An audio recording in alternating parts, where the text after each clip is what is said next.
Welcome to another In Wheel Time podcast, a 30-minute mini version of the In Wheel Time car show that airs live every Saturday morning, 8 to 11 a.m. Central. From the world-famous Sugar Shack in Texas, USA, it's the In Wheel Time Car Talk Show. Coming up, Bill Clem's going to join us, and we're going to have the upcoming events calendar this hour. Mars reviews the Jeep Wrangler with the big bad motor in it, plus you'll hear the stories making automotive news headlines. That and more just ahead in this edition of the In Wheel Time Car Talk Show. Good morning to you. Along with us today is Mr. David Ainsley, and you say, well, why? Well, because Mars is still sick. Of course, he is in Neaterville. Mars, get well. We know you're watching. We know you're listening. Anyhow, we have here King Conrad DeLong. We always need more Jeff Zeke, and I'm Don Armstrong. So glad that you could join us today. It's been a fun-filled hour preparing to get on the air with you this morning because, needless to say, with Mars on the other side of the Earth. And airplane mode in the room. And whoa. The computer rebooted, and it went into airplane mode, and right away Conrad thinks it's aliens or something. I don't know. I have to go get my aluminum foil hat. Yeah. Out of the car. Anyway, all right. Well, instead of me retyping all of this and redoing this, I'm just going to go with what was supplied to us by Mr. Bill Clem. Recent reports found that 200 million gasoline or diesel fuel vehicles would still be on the road in 2032 after the EPA's plans to set new emissions limits. This figure would represent 80% of total vehicles on the road, even after incentives the EPA is putting in place to boost the sale of electric vehicles. Bill Clem is the chairman and CEO of a company called eBliss, and he's an early collaborator of Carfax, Fallbrook CEO, who oversaw the development and launch of the new Vinci continuously variable transmission. He was at Ford Motor Company for a while. The list goes on and on. Is impressive kind of guy, and we're going to talk to him right now. Bill, good morning to you, and thanks so much for joining us.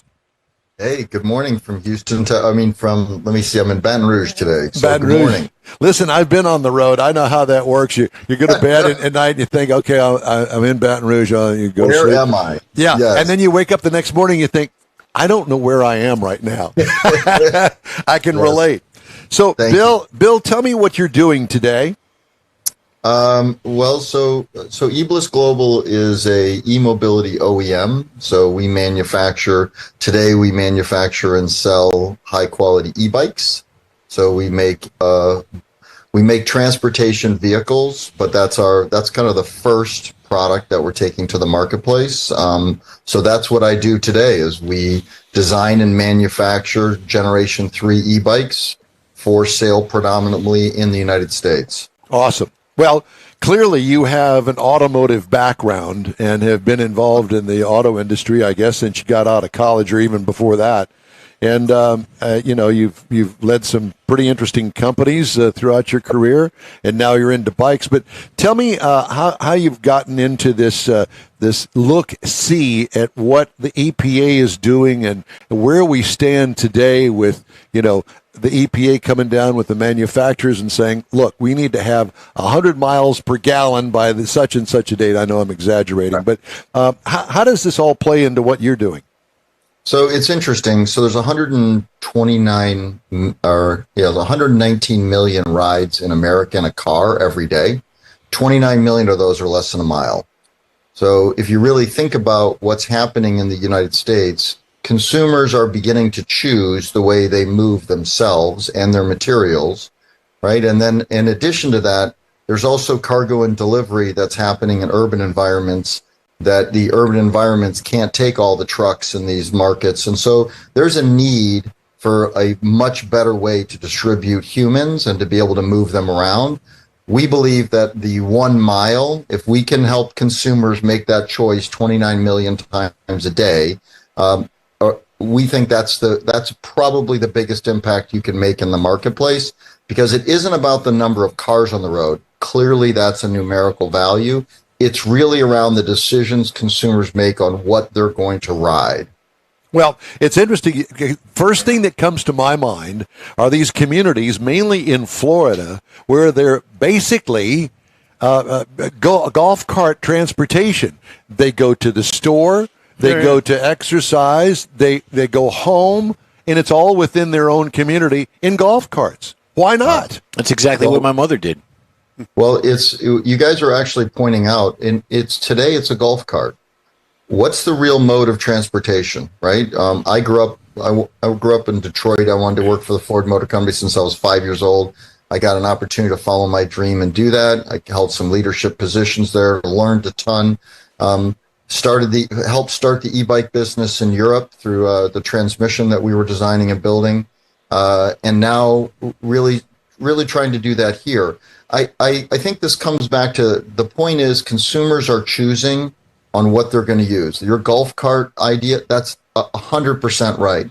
There was an article that came out a couple months ago. I think it was Fortune or Forbes, and I don't remember exactly, but the article said automakers need not to fear other automakers. They need to fear the golf cart makers, because it's really around the decision of what consumers are going to do.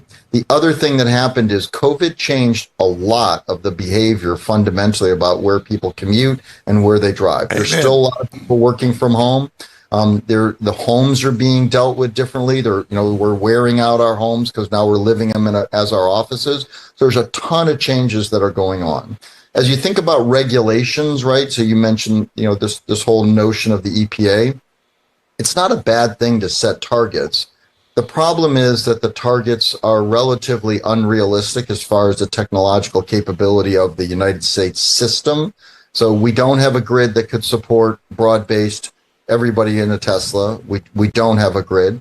I want you to think about 300 million cars in the United States and the amount of energy that's in their gas tank. And I want you to think about the reality of converting all of that energy to electric energy in the grid. The math just doesn't work right now. So as I think about it, there's probably 1,000 different inventions that have to happen commercially to be able to electrify the transportation system in the United States. And we're not prepared to make those sacrifices as a country. And then the other thing is that I believe that the government is taking the wrong approach. I think setting a goal is the right approach. But I think not supporting the industries and in an organized way to be able to achieve those goals, I think that's the big, what I call the farce in all of this.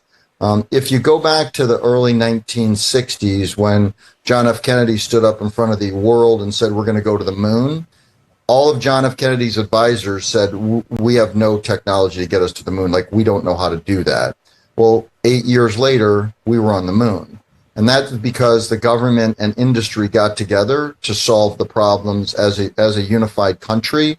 And right now, we've set ourselves up in an adversarial relationship with the government and industry rather than trying to collaborate and coming up with realistic paths. To me, that's the most frustrating part about what you're asking. Who is it that comes up with these unrealistic EPA goals that we know may be capable, but they're not affordable by any stretch of the imagination for the regular person? Lobbyists. Why do they come up with those things? So I always, you ever wonder who the theys are? Yeah, exactly. Who is that? Who are they, right? I have testified in Congress before on the Jobs Act. I've been around Washington, D.C. I really don't know. I think it's a relatively convoluted process. Clearly, they didn't ask the guys who know the math before they did this. Again, I'm all for setting a big, hairy, audacious goal. I'm all for that. Like, that's how you change this society and change a country. What I'm against is not giving the industry the capability, the incentives, the investment credits, all the things that are required for freedom, all the things that are required for CEOs and shareholders to be able to make decisions. That's the part that to me is a big disconnect. Yeah, they make these grandiose objectives and then try and force everybody to fit through this tiny little funnel to get there, and that's just not the way innovation works. You talked about how many hundreds of inventions would have to happen to move in that direction. What area of invention do you think is going to have the greatest impact in the propulsion device, in the battery technology? Where do you think that invention's got to be driven the most? So again, great question. So I think about this as an ecosystem. You can't have one thing. You've got to bring it all up, right? You have to make impact across the system. If you don't make impact across the system, you're going to suboptimize everything. So the other question that was asked was, why are we in e-bikes? Well, if you really think about it, imagine if 29 million times a day, so almost a quarter of our rides, imagine if all of those were on an e-bike or in a golf cart.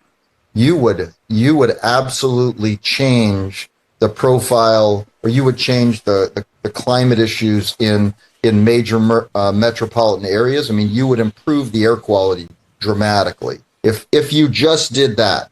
And that's achievable. These are 110, you plug it in the wall and you can ride your e-bike. Our e-bikes some of them go almost 100 to 150 miles on a charge. So that is a realistic form of transportation in which you can make real impact. And to me, people, they want to, and the comment was made, they go for the headline, right? They go for the emotional headline, the soundbite, and they think that's the goal. Again, that isn't the goal, and it's not realistic to be able to get there. I live 3 miles from the grocery store. I could walk it, but I'd rather ride in an e-bike or a golf cart or something much more economical than drive the gasoline-powered vehicle. And most of the stuff that I do personally out here where I live is probably within a 5-mile radius. Is that Totally. is that where you... 100% agree. I did this job. I started this company, and I said, you know what? I'm going to live this. So I ride my e-bike to the grocery store. I put a backpack on. I go to the grocery store. It's easy once you try it, right? But that's the other thing, right? Consumers, whenever there's change, there's loss, right? So whenever you change the way you do things, there's an applied loss because it's what you were used to. So once consumers start to trial, you can start to see that, right? Last year, there was 1 million e-bikes sold in the U.S. This year, maybe 1.8. Europe's already at 5 million. So you're really starting to see a fundamental shift in the way people are deciding how to transport themselves. That's the consumers deciding. If you go back to the early 1900s, right, Henry Ford was running around, just made a quadricycle. There was no roads, right? So policy and infrastructure followed consumer demand. Consumers do want to change the way they drive. They absolutely do. The data is very clear to me. But what they don't want is to be dictated around an unrealistic solution. And the companies, again, as shareholders, right, we all have investments in companies. And the last thing we want to see is a company that we've invested in take some wild harebrained investment on some electrification thing that they can't sell and can't make money on. That is not a sustainable business model. And plus the e-bike is a smaller device that's going to allow a wider range of technologies to be applied at a lower cost that, if proven on the e-bike, can be advanced to a 4-passenger vehicle. I got to tell you, that's a fantastic point of view. When I started my company, Fallbrook Technology, you can send me my royalty check. Absolutely. Just let me know where to send it. So when I started Fallbrook Technologies, one of the things I did, I had 800 patents on a proprietary continuously variable planetary drive. And one of the guys I sat with was the head of product development for a large automaker. I'm not going to say who it was, but it was one of the big ones. And he said to me flat out, we can't decontent cars enough to get them affordable and to get what people want and to get what people need. There needs to be a re-engineering of the automobile and of the system. And the bicycle is the most efficient drivetrain ever created by man. And if you really think about cycling, right? Everybody thinks a bicycle kind of a simple device. Not so fast. Orville and Wilbur Wright took their designing bicycle frames and turned it into making the frames of aircraft, right? Henry Ford's first vehicle was a quadricycle. I mean, these are fundamental things that again, you can start to think about a platform. That's what we're doing at eBliss. So we have the ability to make about anything that I decide I want to make. We're going to start making the best bicycles in the world. We're going to get people and e-bikes in the world. We're going to get people on them. We're going to understand what people want out of their vehicles, and then we'll design the next set of vehicles. So again, I think that's the smart approach. All for clean energy, all for cleaning up, all for lowering carbon. By the way, one of the other points that was made on riding a mile, you know, the worst thing you can do for a 63,000 component internal combustion vehicle is drive it a mile. That's right. Yeah. You never get the fluids heated up. So you have the most emissions, you have the most wear and tear, you have the lowest fuel economy on that 1 mile trip. So the way I think about it, if we can solve the 1 mile, we can make an impact, and that's where we're focused. Bill, I have to tell you, I'm an early adopter of the hybrid technology. And matter of fact, my experience started back in the mid-1960s with a hybrid, and it was called a moped. And it had a little bitty tiny motor on it, and you would pedal it like a bicycle until you wanted to go faster, and then you hit the button, and here you go down the street. To the e-bikes, the eBliss, do they have charging challenges as well as the normal EV vehicles? No, it's where you can charge our e-bike in several hours, and you're in your home plug. This is, again, in my world, I live my life by trying to make the necessary easy. If it's necessary to charge it, let's make it easy. So we make it very easy. You just simply plug them in. We make folding bikes. We make everything we do doesn't have a chain. Everything we do has a sealed transmission, has a belt, no maintenance. The only thing I want consumers to worry about is replacing brake pads and tires over time and not have to worry about anything. So again, these are purpose-built vehicles. A lot of what has come up so far in e-bikes are what I would consider bicycles that somebody straps an electric motor to, and they have some issues. We've seen some of the fires and things in New York City on lithium batteries and some of that stuff. That's largely due to what I call the Amazon loophole of not having to inspect or certify anything that's imported in the United States under $800.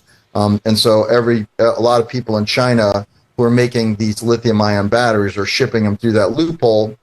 And again, but all that stuff I think is kind of washing through, and everybody's kind of getting there. So we think this is an amazing time for us to be able to introduce what we're doing in the marketplace. Bill, it's wonderful to talk to you. What a involved conversation that we all are focused in on you so much. Where can we get more information on your company? Yeah.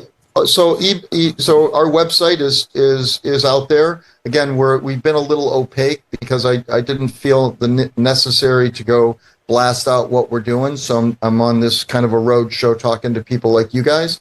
So www.ebliss.global is where you can find us. You will be starting to see some announcements coming out here pretty soon. One of the things I think is very interesting is if you look at the 17,000 auto dealers in America, it is the largest pool of capital in any transportation distribution system in the world. And today, they aren't viewed as consumers as being or e-conscious. So I think there's a huge opportunity to partner with auto dealers with e-bikes. So I think that'll give you a little bit of a tease by what we're going to be doing. And you're going to call us as soon as you got something to talk about. I promise you guys are definitely on the list. Adam knows where you are. We will get to you. Thank you. But Great. I enjoy it. That we do too. Thank you so much, Bill. Great to talk to you. Bill Clem, eBliss. Very cool. Yeah, very, very cool. What a great view of what he's trying to do and how all of that integrates into the e-technology that's out there. But not only a bicycle, I would like to see it in a tricycle format for getting around town. Like you say, seniors in their neighborhood going to the golf course or whatever the case. A trike would be cool. Speaking of with saddlebags. Speaking about e-things, how about events and the events calendar that Conrad has been dying to talk about? It's a segue. It is a segue. I get it. Oh, very good. Thank you, Jeffrey. Thank you, Jeffrey. October 7th, again, is the Mustang Club of Houston's fall open car show at Planet Ford in Spring. October 14th is the all-British car show at the Butler House. If they can get them all there. Well, they bring a wrecker. October 20th is the 38th annual Wolf Creek Car, Truck, and Bike Show in Cold Spring, Texas. Cypress Cars and Coffee is August 12th, which is today. Started at 8 a.m. Lone Star Drift is August 19th at Motorsports Resort in Angleton. September 16th is Schulenburg Take Flight Cruise, and that's going to meet at 8:30 a.m. at the Buc-ee's in Waller, and then cruise out to Schulenburg. That could be a pretty decent little cruise. Yeah, I was going to say, that'd be fun. Yep. And then Northside Mustang Car Club is having their fall open car show November 4th at Bull Salis Park in New Caney, Texas.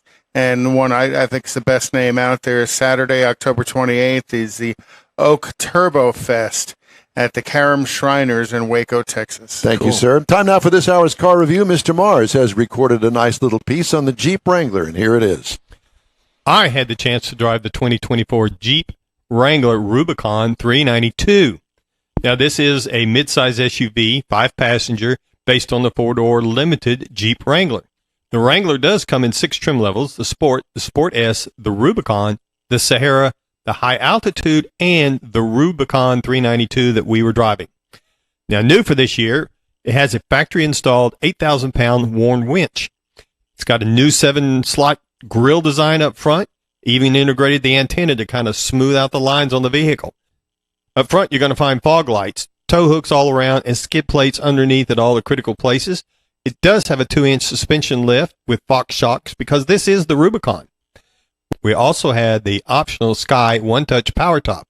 This vehicle rolls on some 17 by 8-inch beadlock capable wheels, and because of that, they reinforced the entire spare carrier mechanism on the back tailgate because that's a big, heavy tire and wheel combination. Now, you get into the inside, you're going to see we've got leather seating. The front seats are heated. They are electric adjustable in the Rubicon, but they have been water crossing tested just in case you get in a little too deep. We have the 12.3-inch touchscreen. The little small screens are gone now in the Rubicon 392. All your convenience controls are there, much easier to get to because of the larger screen, navigation. The Uconnect system is all there, and it even has a front camera there for when you're out rock crawling.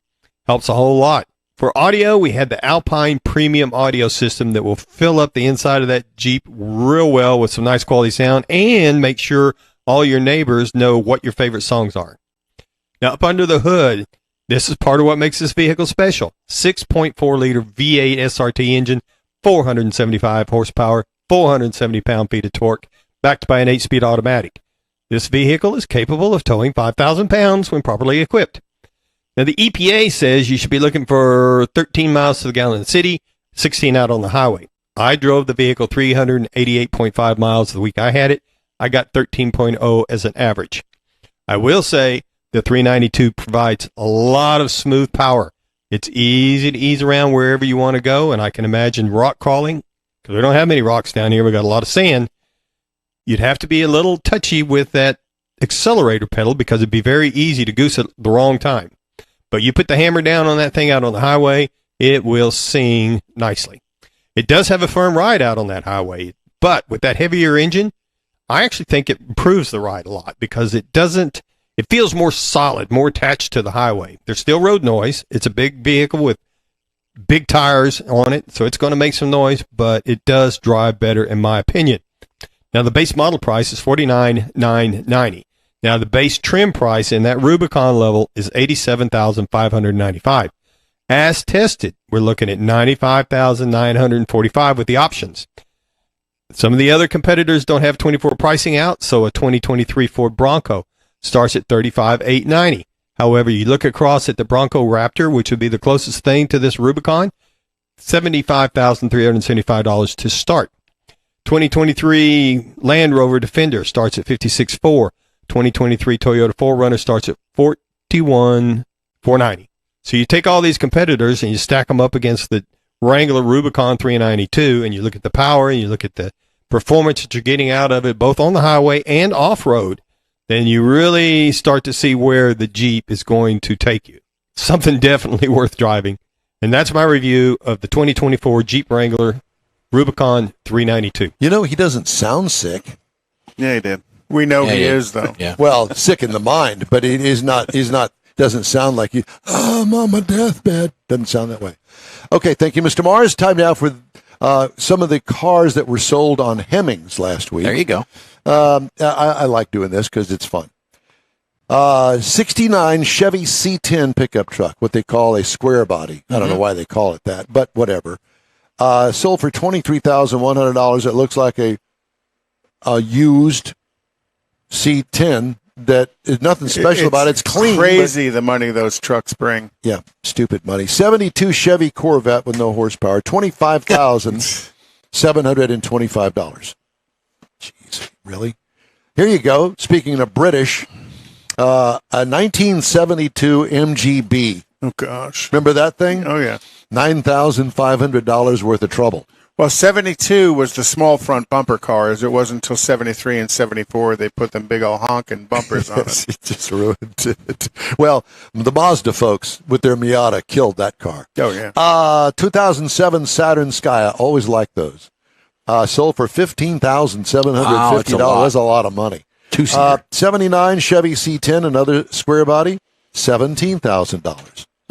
A 1950, this is for you, Conrad, a 1950 Willis Overland Jeepster, $23,625. It looks like it's all restored. It's pretty. 23 is a good price. I was going to say Yeah, 23 not because bad. it's a convertible, And know. if it's been redone, sure. 72 Bronco that looks like it is okay. It's got Well, 72 is still the small one. It's got Mustang hubcaps on it. $26,000. Wow. I mean, I got to go through a couple of pages here to get down to what else I've highlighted. For you, a 72 Oldsmobile Cutlass Supreme, $24,000. I don't know how much you paid for yours, but you could get one for that. And the family truckster, a 1978 Ford Country Squire. Woody. A Woody. $8,000. Let's Woohoo. go and buy it. We can make it the company car. No, we could do the lemons in it. Ooh, yeah, but it's too nice. I know, and it's too expensive, too. It's Yeah, all you got straight metal. $500. Or a 67 Volkswagen Dune Buggy, $10,250. I'd be interested in something like that. All right. The In-Wheel Time Car Talk Show is available 24/7 through the iHeartRadio app. Just look for In-Wheel Time Car Talk. We also video stream on Facebook, YouTube, Twitch, and InWheelTime.com. 30-minute podcasts at your fingertips on over a dozen of the most popular podcast outlets. In-Wheel Time Car Talk Show continues right after this quick break. The original group of Loopy Tortilla restaurants will have you telling your family and friends just what the original recipes mean when it comes to the best fajitas in Southeast Texas. Founder Stan Holt invites you to visit the original Loopy Tortilla near I-10 and Highway 6. Here's the original house that inspired the design of all the rest and the original charm that helped make Loopy Tortilla the go-to destination for Houston Tex-Mex.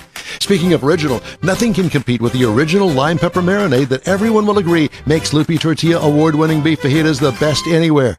Loopy Tortilla Katy is another location that gives you the same quality and service Houstonians have come to expect at Loopy's. It's located just off I-10 and the Grand Parkway at Kingsland Boulevard in Katy. Find yourself in Aggie Land? Head to the Loopy Tortilla in College Station, located just around the corner from Kyle Field. It's a great place to enjoy those famous frozen margaritas before or after the game. Headed east to Louisiana, stop in at the Loopy Tortilla in Beaumont. It too's on I-10. You can't miss it. The original group of Loopy Tortilla restaurants invites you in for the best Tex-Mex anywhere. You own a car you love. Well, why not let Gulf Coast Auto Shield protect it? Houstonian John Gray invites you to his state-of-the-art facility to introduce you to his specialist team of auto enthusiasts. We promise you'll be impressed. Whether you're looking to massage your original paint to a like-new appearance, apply a ceramic coating, install a paint protection film, nano-ceramic window tint, or new windshield protection called ExoShield, Gulf Coast Auto Shield is where Houston's car people go. Curbed your wheels? Instead of buying new, why not have them repaired? How about a professionally installed radar detector? Gulf Coast Auto Shield does that too.